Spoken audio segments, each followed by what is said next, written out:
Ang gobyerno ng India ay nag-alok ng 7 helicopter sa ating mahal na Pilipinas. Ang mga chopper na ito ay inilaan para gamitin ng ating Philippine Coast Guard PCG sa rescue at humanitarian efforts. Grabe, kahanga-hanga ang gesture na to. Hindi lang basta nag-alok ang India, personal pa itong ipinabot ni Indian Ambassador to the Philippines Shambo Kumaran kay Pangulong Ferdinand Marcos Jr. sa kanilang pagkikita sa Malacanang. Talagang napakaseryosong usapin, mga bro. Base sa Presidential Communications Office PCO, mag-uusap sina Pangulong Marcos Jr. at Department of Transportation Dr. Secretary Jaime Bautista tungkol sa detalye ng alok ng India. Dahil sa PCG ang may jurisdiction dito, kailangan pag-usapan ng mga boss natin kung paano ito maipapatupad. At alam nyo ba, sobrang tuwang-tuwa ang Pangulo sa alok na helicopters ng India.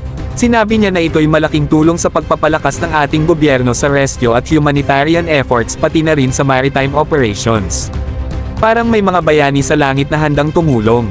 Kaya't ngayon taas ang mga baso at magbigay ng malalakas na palakpakan para sa India sa kanilang sobrang kagandahang loob. Ito'y tiyak na magpapalakas ng kakayahan ng ating bansa na tumugon sa mga krisis at magbigay ng tulong sa mga nangangailangan.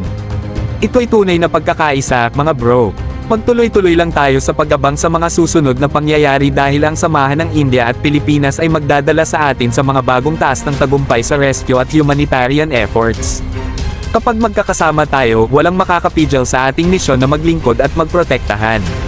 Sa ganitong mga pagkakataon natin natatanto ang lakas ng pagtutulungan at ang positibong epekto na magagawa natin sa mundo.